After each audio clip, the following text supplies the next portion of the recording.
You're listening to PetLifeRadio.com. Oh Behave is brought to you by Petco.com.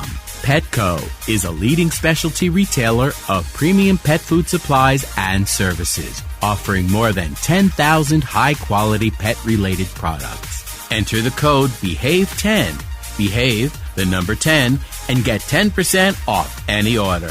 No minimum at Petco.com. It's Oh Behave with Arden Moore, the show that teaches you how to have harmony in the household with your pets. Join Arden as she travels coast to coast to help millions better understand why cats and dogs do what they do. Get the latest scoop on famous faces, their perfectly pampered pets, and who's walking who in Rin Tin Tinseltown. From famous pet experts and best-selling authors to television and movie stars, you'll get the latest buzz from wagging tongues and tails. Garner great pet tips and have a doggone fur-flying fun time. So get ready for the pause and applause as we unleash your Oh Behave host, America's pet edutainer, Arden Moore. Welcome to the Oh Behave Show on Pet Life Radio. I'm your host, Arden Moore. Our special guest is Annie Duke, one of the top poker players on the planet. But as we'll discover, there's more to Annie than winning big at poker tables, and there's much more to the game of poker than simply having a winning hand. Annie Duke knows when to hold and when to fold, and more importantly, Annie is all in when it comes to bettering the lives of pets and people in need. Please give pause and applause to the world's #1 female poker player, Annie Duke. Welcome to the show, Annie. Thanks for having me. You know, people are going to probably wonder, what's a famous poker player with a master's degree in psychology doing on a pet show? Well, you're going to find out right after we take this commercial break. So everybody sit and stay. We'll be right back. Time for a pause. 4 furry ones, actually. Sit and stay. Oh Behave will be right back.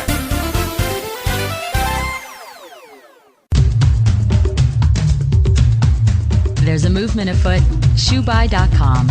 Join the millions of people who shop ShoeBuy.com's over 400 brands and 500,000 products. Order now and get free shipping and free return shipping.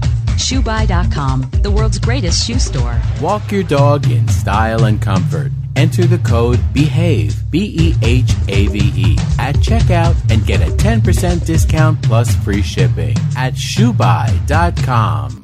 Love your pets but wish their medications were a lot less expensive? They are at 1-800-PET-MEDS. You'll not only save on flea and heartworm medications, but on prescriptions for arthritis, incontinence, thyroid, and more.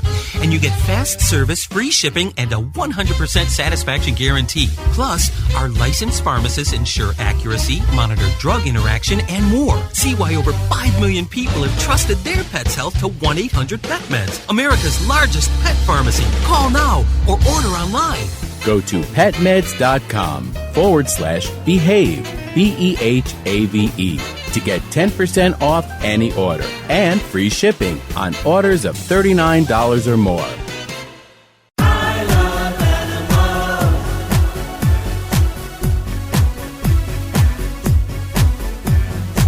If you ask the question, what do I want? What do I need? I'll take affection. I really should mention I need time, I need love, I crave attention. Listen to waiting by the door. I'm bringing for you. With shaking tails and happy hearts. I'm bringing for you. And running circles round the floor. I'm bringing for you. That's always when the party starts for me. They are my friends, they are my children, they are the furry.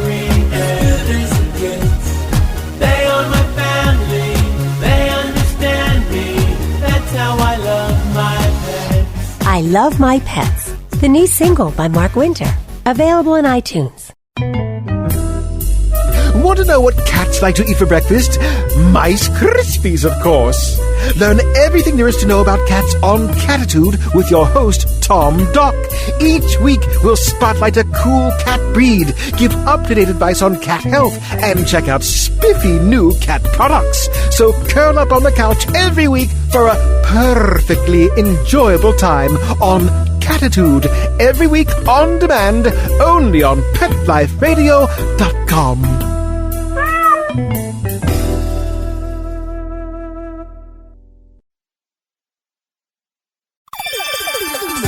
Let's Talk Pets on PetLifeRadio.com. All Behave is back with more tail-wagging ways to achieve harmony in the household with your pets. Now, back to your fetching host, America's pet edutainer, Arden Moore. Welcome back to the O Behave Show on Pet Life Radio. I'm your host, Arden Moore, and yes, I have a little husky voice. I'm not part husky, just overcoming a little laryngitis. But I am delighted that our special guest is the multi-talented Annie Duke. Hey, she's a savvy businesswoman, a mother of 4, a best-selling author, and she helps millions understand how to play the card they're dealt in life as a motivational speaker.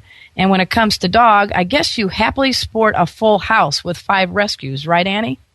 Yeah, we have 5 rescues. Basically, what happened was that my boyfriend, Joe Reitman, had a rescue called Animal Avengers with his ex-wife. That rescue is now defunct, but through that, they had obviously ended up adopting some of that organization's rescues. So he came into my relationship with him with 3 rescues. And I fell in love when I was sort of searching online one day with a little corgi German Shepherd mixed dog. Wow. Who I had seen on, Pet Finder. Totally cute dog because he looks sort of like a full-size dog but with little tiny legs. I went to the rescue to go get him, and it turned out that he came with 2 friends because they had sort of formed a pack that was, running down a highway in LA, and that's where they had been found, and that the rescue had these 3 dogs for a very long time because they really didn't want to separate them. Okay. And they were looking for somebody who was willing to take on all 3, which we did. Unfortunately, one of them has since passed, but we still have the original dog that I fell in love with, and also his friend Gertie, who's a Chihuahua Corgi mix. He looks like a football. Oh my gosh. Yeah, it's literally the cutest dog you've ever seen. The other funny thing about this dog is that she's little, but when you pick her up, she weighs as much as like a St. Bernard. Like she's made of the densest material on earth. So it's totally cute. But so now we have the 5 dogs. We have a Rottweiler. Well, let's go down the whole rundown. I'm curious because I used to have a Corgi, and I say they're a cross between Robin Williams and the Three Stooges. So you got a Corgi and a German Shepherd. Let's run down the names and what kind of mutt you got. So we've got Amber, who is near the end of her time, who Joe has had forever and ever and ever, and she's a pit Ridgeback mix. Okay. Unfortunately not doing well. We're sort of preparing for when we make the decision because she's failing, but she's very old, so she's lived a really wonderful life. Okay. Then we have a Chow Lab mix named Carmen. She's, about 12. Mm-hmm. We have this is a funny looking dog. We have a dog named Yoda who is a Chihuahua Dachshund mix. That's a pretty hilarious looking dog. And he's also quite old. So he's around 12 or 13 as well. So those are the 3 dogs that Joe came into the relationship with. He'd obviously had them for a very, very long time. And then we've got Atticus, who is the German Shepherd Corgi mix that I fell in love with. He's about 8. Okay. And then we've got Gertie, who is also about 8 years old, who's the Chihuahua Corgi mix. Our hilarious dog. And what's really hilarious is that Gertie is actually the alpha of Really? Yes, I know, because she's so little. But well, she's small and mighty and a little bit bitey. Maybe that's what it is. Exactly. Then we also just this past spring adopted 2 rescues who are cats, a butterfly tabby who's named Scout, and then Scout? A tuxedo, a long-haired tuxedo actually named Boo. So what was the first one? Scout? Scout, yeah. Oh, cool. We have a To Kill a Mockingbird theme going because we have Atticus and then we have Scout and now we have Boo, who's Boo Radley. I gotcha. Well, because I'm not Oprah and I can't give you a trip to Australia, I am, though, being a guest on our show, I'm going to give you a copy of the Dog Behavior Answer book I wrote, which really helps you understand dogs. And they're not all doggy misdeeds. Sometimes we're just human after all and trip up a little bit. Yeah. And you got your choice, either the Cat Behavior Answer book or the one called Planet Cat, which has been designated the book to read on the toilet, the favorite bathroom reading book for cat lovers everywhere. It's got everything you could possibly want to know about cats, including all 5 cats who appeared on The Simpsons show. So you make the call. I think that one would be interesting because I think my kids would enjoy it. The reason why we just got 2 cats is, I don't know what your opinion is, but, people always view cats as so independent. Right. But I actually think cats take much more attention than dogs do. I think dogs are willing to just kind of hang and be cool with whatever. And I always feel like, cats really need the cuddling and the patting and the attention. And so what happened was I had always grown up with cats. So when I was growing up, we had 2 Siamese cats. They, of course, are extremely long-lived, so they were with me, throughout my whole childhood. When I went to college, I adopted 3 cats of my own from the SPCA, and I had them until the end of their lives. And by that time, I had 4 children, all under the age of 8. Finding it really hard to pay any attention to my cats. It was just really tough because I had babies, and I had babies in bed with me and carrying babies around and babies in my lap, and it was just really difficult for me to feel like I was really able to give my cats the attention that I felt like they needed. Right. So when I lost my last cat at age 17 to breast cancer, I just didn't go and ever adopt another one because I just felt like with all these young kids, it was too much of my attention. So this past spring, my youngest is now 8. And I realized that everybody's pretty independent and the kids could really help with the pet care. And my oldest daughter, who had the most time with the cats because she was 8 when we sort of stopped having cats, was really longing to have another cat. And I felt like she was now responsible enough to really take ownership of these cats. So I just announced to her one day as a complete surprise that we were going to go to the shelter and go get her some cats. And she's beside herself. She is so excited to have the cats, and we love them, and they're such a part of our family now. And I'm so happy that I feel like I have the span in my life to be able to take cats in again. Because I grew up with cats. They're really sort of my animals. So no. And what's the rundown of your children? Let's do the names, because we did the whole credit for the cats and dogs, and I want to be remiss with your 2-legger in your family. Right. I've got Maud, who's 15, Leo, who's 12, Lucy, who's 10, and Nellie, who is 8. Okay. And we met your wonderful father, Richard Lederer. He was a guest on our show. I met him actually at the surf-a-thon that was benefiting the Helen Woodward Animal Center in Del Mar, California, because I actually have a couple of mutts, a 60-pounder golden retriever husky, which you can say, do I have a great vacuum? Yes. And the other one is a 12-pound mystery mutt with everything from terrier, Bichon, basset hound, whatever. We did the DNA on her, named Cleo, who now loves to surf. So we were on a surfboard, and then we came up to your dad, with his book, The Treasury for Dog Lovers and Cat Lovers, and we just got to chatting. So, you never know who you're going to meet at, of all places, a dog surfing event. My dad actually has one of my rescue dogs. So he had a dog that he had acquired named Bart, who he still has, actually. And we had a dog that we had gotten up in Montana named Mike, who was a lab shepherd mix. Really good dog. But when we have moved back down to Las Vegas, we didn't have a ton of outdoor space. And he came up and he and his wife Simone just really fell in love with Mike. And they really had wanted to get a companion for Bart. And so we felt like it would be like Mike would be better off down with him. So this was before we had all these other 5 rescues. So we felt like Mike would be better off down with him because he would have a friend, and my dad really had a lot of time for the dog, more time than we felt like we had. So he ended up with Mike, and Mike is still down there living with him. This is now a good probably more than 10 years later. I think it's like 10 or 11 years later, and Mike's still down there, companion to Bart, sort of, very gray now, 2 old dogs kind of hanging out. It sounds like to me you've got something cooking, man, because you got the Methuselahs of mutts going from your childhood to now, and you have been able to figure out a nice way to do a furry Brady Bunch, if you will, and get everybody together. So I do give you paws up for being able to somehow get everybody to get along. Well, everybody actually gets along really well, although, I have said to Joe, when we had gone out to go get Atticus, we were really intending to only come back with 1 dog. And obviously we came back with 3 just because, how can you break up the family?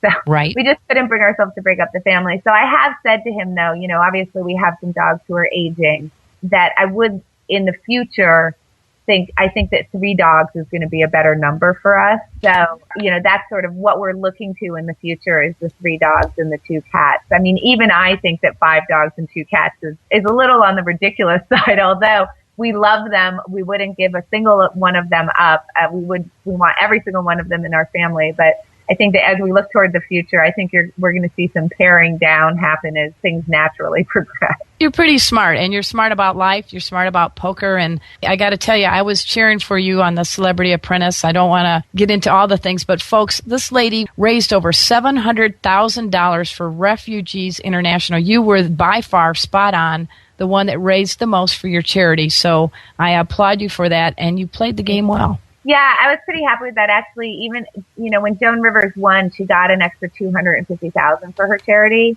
Mm-hmm. And she still only raised, I think a little bit less than $500,000. So even without the win, I managed to raise about $750,000 and to a cause that's extremely important to me. I founded a charity called Ante Up for Africa.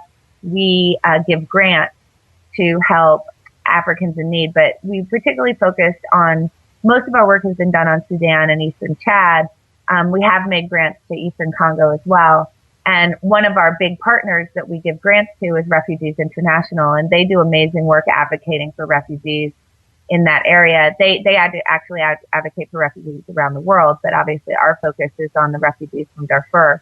And just a really incredible organization that really makes sure that refugees have a voice, because one of the problems of being a refugee is that you lose your political voice because you don't have a voice in the country that you fled from, and you're certainly not a citizen of the country that you end up in. So these are people who are completely disenfranchised, and that particular organization makes sure that these people can be represented with government. So I'm very passionate about that particular organization, and I was really happy to be able to raise so much money for them. Well, I really thought that was great. I mean, how did you get affiliated with all this? I mean, you're a gal that grows up in the West Coast, and how did you get connected with all this? I saw a video you had with Don Cheadle. Cheadle, yeah. Cheadle, sorry. Yeah. I'm glad it's radio so I don't mispronounce, Yeah, that's okay.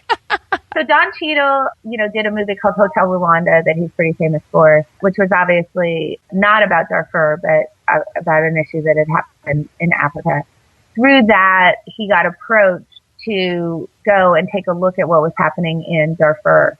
This was right at the beginning of what was happening in Darfur, and he became very passionate about what was happening in Darfur and Sudan. And with John Prendergast, who is the president of an organization called Enough, which is part of the Center for American Progress, which is an advocacy organization for political advocacy. He was also a Clinton advisor. So this is a really cool guy. People should check out Prendergast because he's a really amazing individual. But he runs Enough, and he and Don wrote a book called Not on Our Watch, obviously referring back to the fact that after the genocide that occurred during the Holocaust, we made a statement that this would not happen on our watch again. And unfortunately, this is happening a lot on our watch. I mean, what's happened in Darfur is really devastating.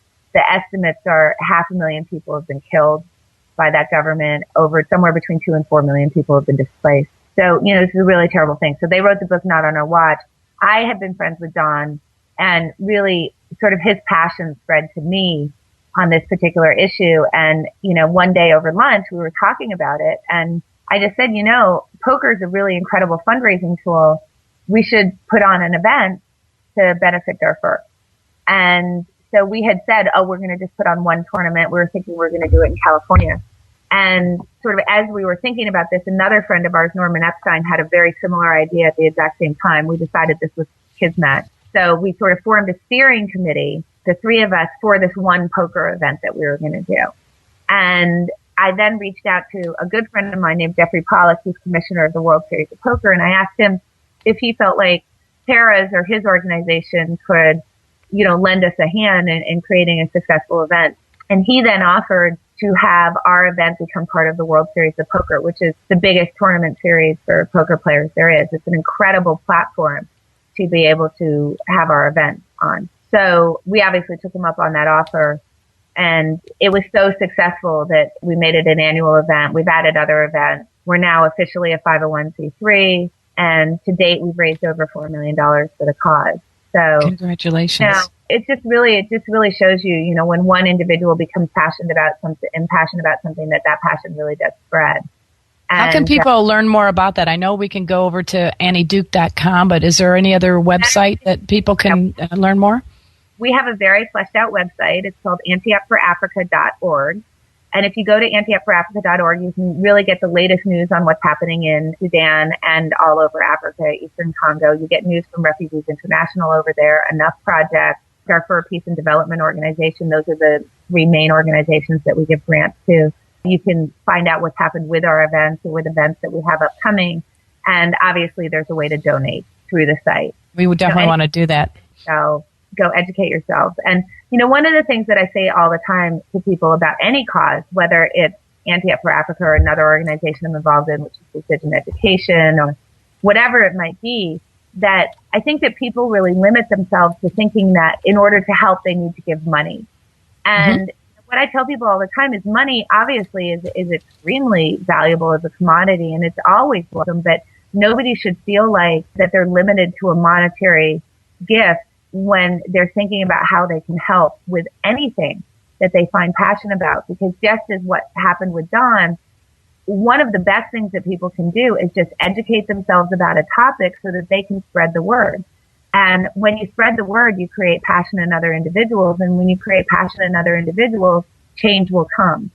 So, you know, that's something that I really want to make clear, that while there is a way to donate on there, and we certainly appreciate any donations that come, keeping Darfur and Sudan and Eastern Congo in the news and in the awareness of people in this country so that there's passion for it is really where change is going to come from. And so that's actually the biggest piece of help that anybody can give us, is just knowing what's going on. I think that's well said. We're speaking with Annie Duke. She is not only an awesome poker player, she is one of the top people on the planet that knows how to give back. I don't know how you run a household with 5 dogs, 2 cats, and 4 kids, but you make it work. You do a lot of good for Refugees International, as we're speaking, Annie Up for Africa. And when we come right back, we're going to talk a little bit about how the role she's going to play in helping the Helen Woodward Animal Center and the event coming up called, appropriately, Flush Puppies. We'll be right back, so sit and stay. Time for a walk on the red carpet, of course. Oh Behave will be back in a flash right after these messages. FTD's network of over 40,000 florists around the world have been creating beautiful handcrafted arrangements for 100 years. Each arrangement is delivered the same day and backed by FTD's 7-day satisfaction guarantee. For a century, people have trusted their most important occasions to the flower experts at FTD. Since Pet Life Radio is all about puppy dogs and flowers, our listeners, that's you, can get a 20% discount on your order. Just go to fleurop.com and use the code OBEHAVE at checkout. FLEUROP.com. Code word OHBEHAVE.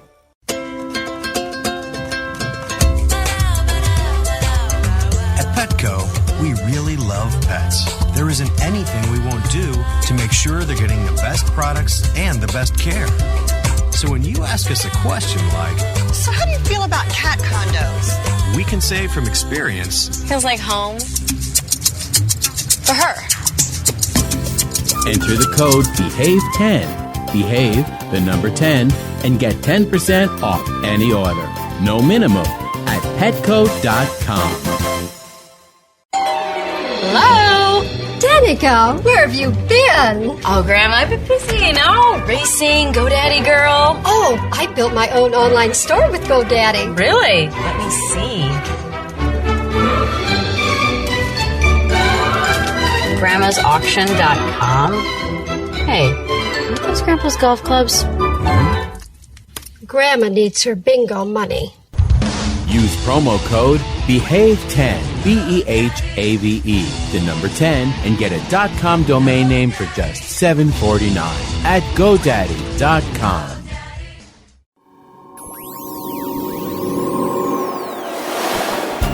Pet Life Radio presents Paranormal Pets, where you can always expect the unexpected. Each week we'll discuss all aspects of weird or spiritual animal encounters, ghosts, totems, psychic animals, animal souls, animal angels, and animals in religion, with a little cryptozoology thrown in. Step into the supernatural world of pets with your Paranormal Pets ghostly host, Dusty Rainbolt, every week on demand, only on PetLifeRadio.com.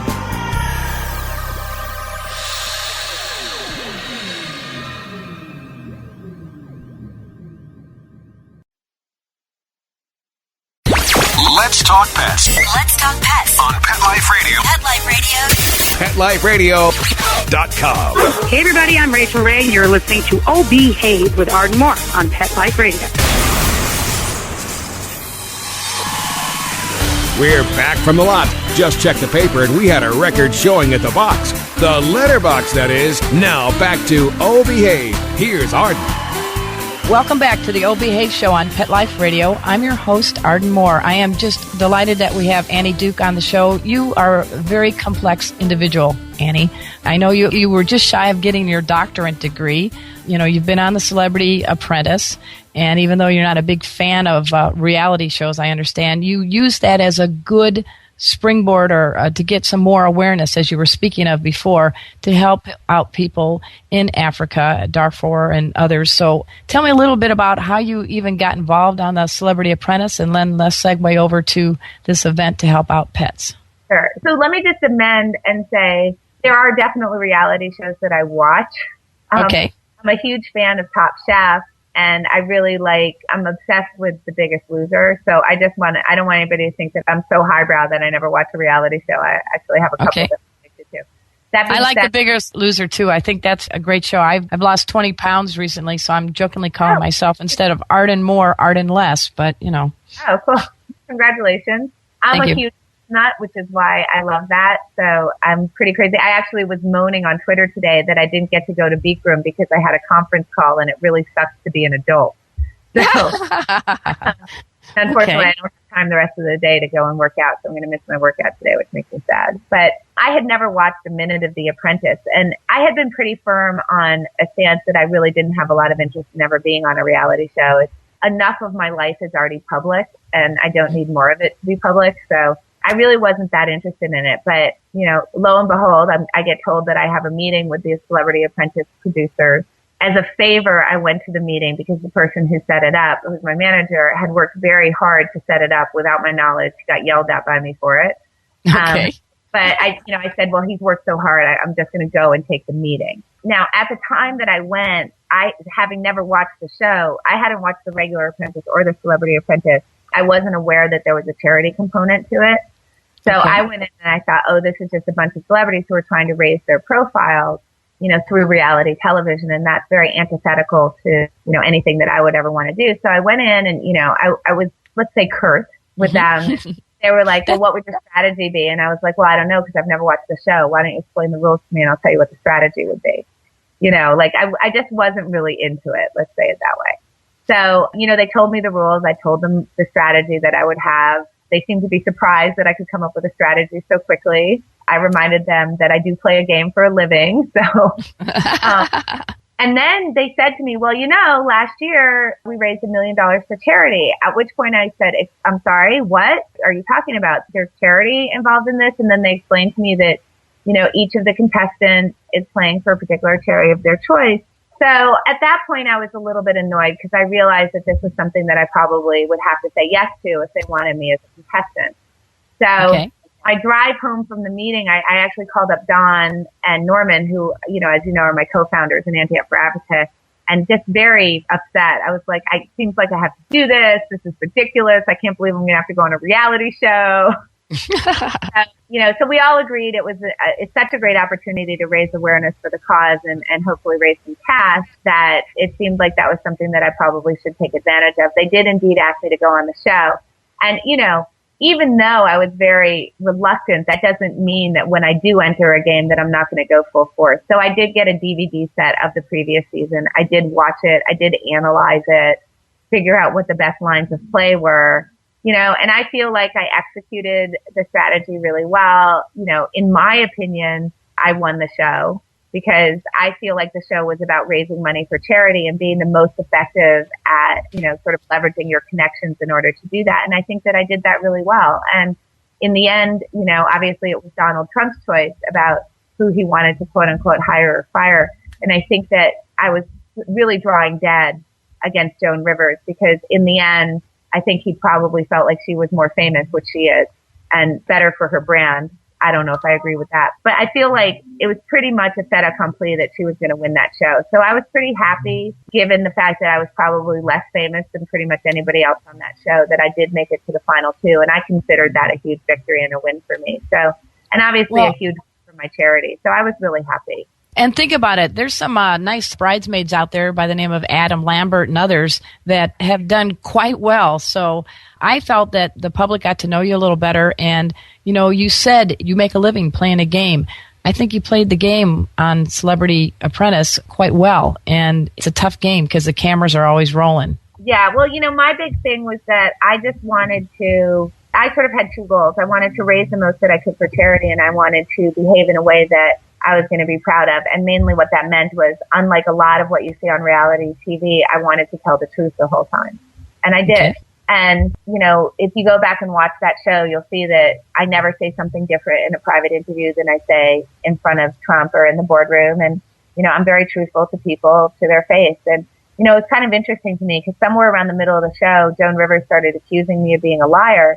And I kept asking her, what did I lie about? And she never really gave me an answer except to call me a liar. And it was kind of interesting because when you saw fan comments, when she first started saying that, people were sort of repeating that and saying, oh, I don't like Annie because she's a liar.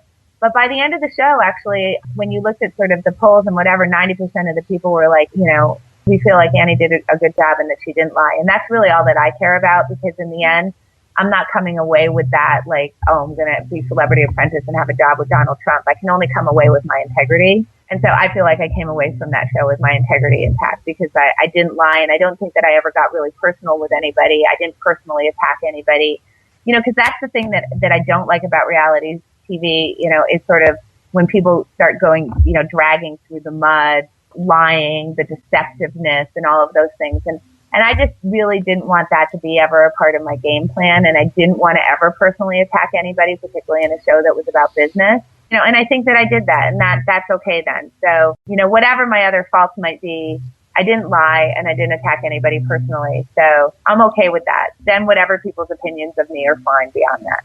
Well, let's talk about what's happening with the Helen Woodward Animal Center. Your dad is going to be, I guess, like the master of ceremonies for this Flush Puppy event on October 23rd. And everybody, you can dash to animalcenter.org and learn a little bit more about the event. But what's your role in that? Well, he had asked me, obviously, if I could come down. Unfortunately, I can't because I'm busy that weekend traveling. But he said to me, can you send down a signed photograph or something like that? And I said to him, well, why don't I just give a poker lesson? And he was like, really? And I was like, yeah, whatever, I don't care. So, I donate a couple-hour poker lesson to a variety of charities. I think it's a really easy way for me to give back because all it costs me is my time. So I told him that I'd be happy to do that. So I guess one of the prizes in the event that he's emceeing is going to be a 2-hour poker lesson, a private poker lesson with me. That's great. Let's talk a little bit about poker because it is more than a game. I mean, I don't know about you, but have you learned a lot about yourself and others based on playing poker? So actually, I do some speaking around the country, particularly to business groups on this topic. Poker as a sort of strategic template is amazing for most kinds of decisions that you can make in your life, whether they're business decisions or decisions about your personal life or parenting or whatever it might be. Poker is a game of decision making under conditions of uncertainty which means that you have to make decisions without having all of the info all the time because you know what your cards are, but you don't know what your opponent's cards are. And then you add this element of time because you don't just play one hand. So you have to optimize your decisions over time as well.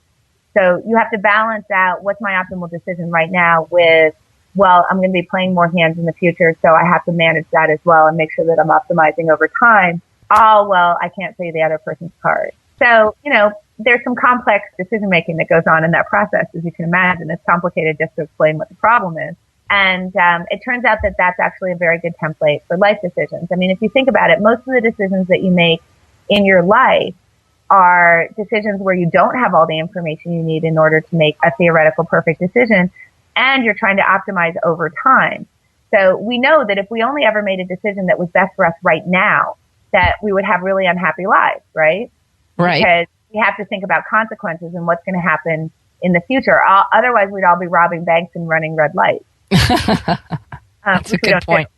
Yeah. Mm-hmm.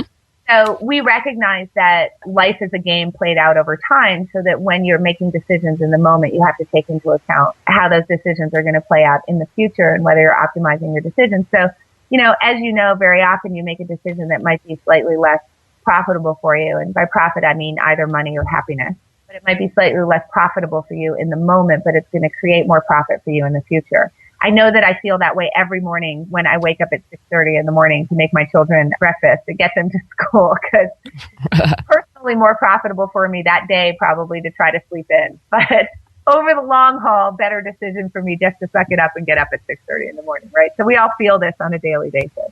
How did you get into poker? Because I know your brother Howard is also quite accomplished and your dad's not so bad, but I mean, you come from a very well-educated family. It sounds like your dad really exposed you to a lot of things and really cultivated your critical thinking skills. Yeah, I mean, we grew up in a family where we played just tons and tons of games. And I think that games in general just really hone your critical thinking skills. So we were playing a lot of different card games. We weren't playing any poker really, but we were playing a lot of card games like Gin and Oh Hell and Bridge and a variety of games like that, playing Scrabble. My brother really got into chess pretty early on, when in his early teens, was really, really good by the time he was 16, really studied chess pretty deeply.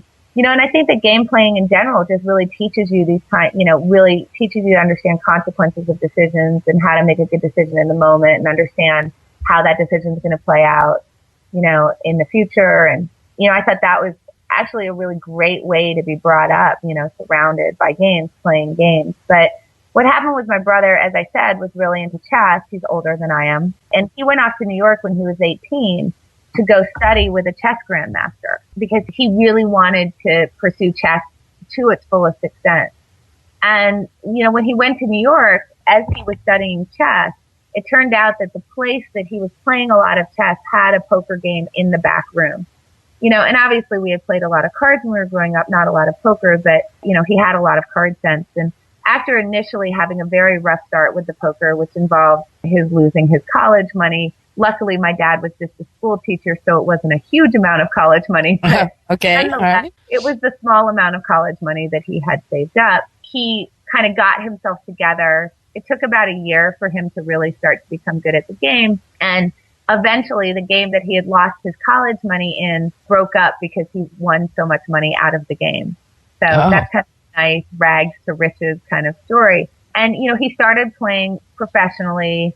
And by the time that he was 23 years old, he had made the final table of the World Series of Poker. So this all happened while, I was in high school and college. Okay. And I left college, went off to graduate school, was studying in graduate school. It's very poor. I had an NSF, a National Science Foundation fellowship that I was going to graduate school on. It paid $13,000 a year. That's what I was living on. So, there weren't a lot of vacations in Annie Duke's life.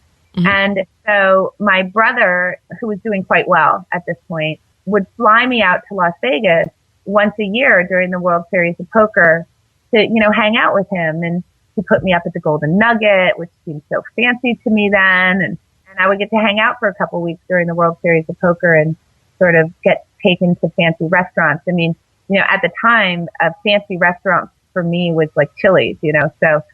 There you go.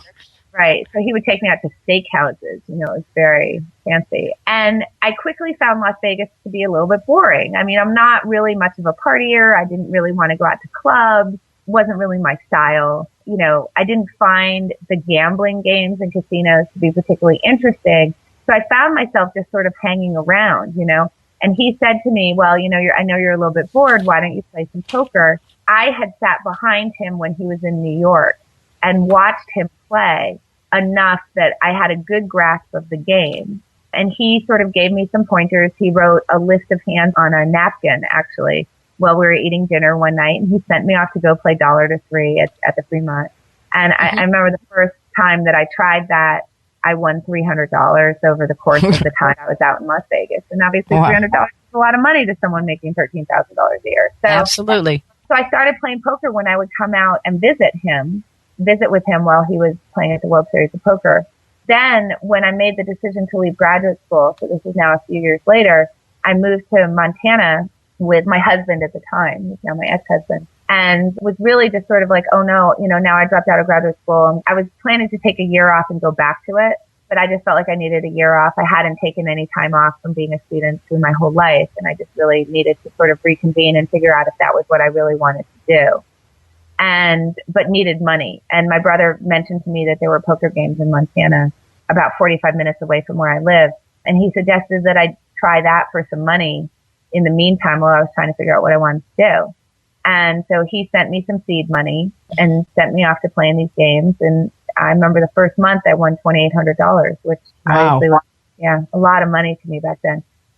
So I just sort of kept doing that. And he was extremely helpful to me. I would sit with him on the phone for hours after a session of poker, going over hands I had played and questions that I had. And he was extremely generous with his time and his knowledge. Was an amazing mentor to me while I was playing, and really taught me what I know today. And a couple years into it, he staked me in the World Series of Poker, and I won $70,000 in that first World Series that I played, and moved down to Las Vegas a month later and, sort of never looked back. So, really have my brother to thank for it, because, people don't realize now, because they're so used to it being on TV, that when I started, this was in 1994, there was not poker on TV. There was no way for someone to know that poker was something that you could do as a living unless you happen to have accidentally sort of fallen into this games world. And my brother had accidentally fallen into this games world through chess. And had it not been for my brother, I wouldn't have even known that poker was a profession. I wouldn't have understood poker was something that you could do as a living, because it wasn't all over the television. Poker players weren't famous. They weren't celebrities. You didn't see Phil Ivey all over the place at the time. So it was really quite accidental and quite a stroke of fate, really, that it was something that my brother and I ended up getting involved in, because I think that obviously, with 2020 hindsight, it was really the best thing for my brother and I to be doing. I think it was really well suited to what our skill set is. And I think it was just really lucky that we happened to find our way to it. Well, I think that's great. That's an amazing story, and I'm just delighted we've had you on our show, Annie Duke. Everybody, you got to dash over to AnnieDuke.com. Please check out the Flush Puppies event that's going to be helping out the Helen Woodward Center on animalcenter.org and AnnieUpForAfrica.org, a place that's near and dear to Annie. And as she said, it's all about awareness, folks. You may not be flush with a lot of money, but you can raise awareness and improve the lives of people all over this planet. Is there anything else you'd like to say before we bid adieu, Annie? No, I think that I just like to really emphasize what you just said. I think it's really a shame that people really have a misconception that you have to have money to do good in this world. And, that if you want to help out a charity that, you have to donate, and that's the way that you have to help out. I think that every charity would agree that just spreading the word about a problem is that in so many ways is more valuable than money, because money ends up coming in. You do fundraisers, you do all your stuff that raises money. But if people don't care, nothing in the end will change, even with all the money in the world. Yeah, and you're living proof, having 5 rescue dogs and 2 rescue cats, and so you're doing things for both the 2, 3, and 4-leggers out here on this planet. I want people, again, to know I'm just very appreciative of you being on the show, Annie, and maybe next time I see you, I'll have my real voice, not this husky voice. But I ROS, I kind of like it. Oh, okay. Well, maybe I'll just strain my voice more often. I don't know. We'll see. But on behalf of my furry Fab 4 and my cool producer, Mark Winter, who makes this show happen each and every week, we're really glad that you've been on our show. Maybe we'll get Howard on, so we'll complete the trio of talent in your family after having your dad on earlier. And so until next time, this is your flea-free host, Arden Moore, delivering just 2 words to all you 2, 3, and 4-leggers out there. Oh, behave. Coast to coast and around the world, it's Oh Behave with Arden Moore. Find out why cats and dogs do the things they do, and get the latest buzz from wagging tongues and tails in Rin Tin Tinseltown. From famous pet experts and best-selling authors to television and movie stars, you'll get great tail-wagging pet tips and have a fur-flying fun time. Oh Behave with America's pet edutainer, Arden Moore. Every week on demand this is the place for a special paparazzi treat only on PetLifeRadio.com.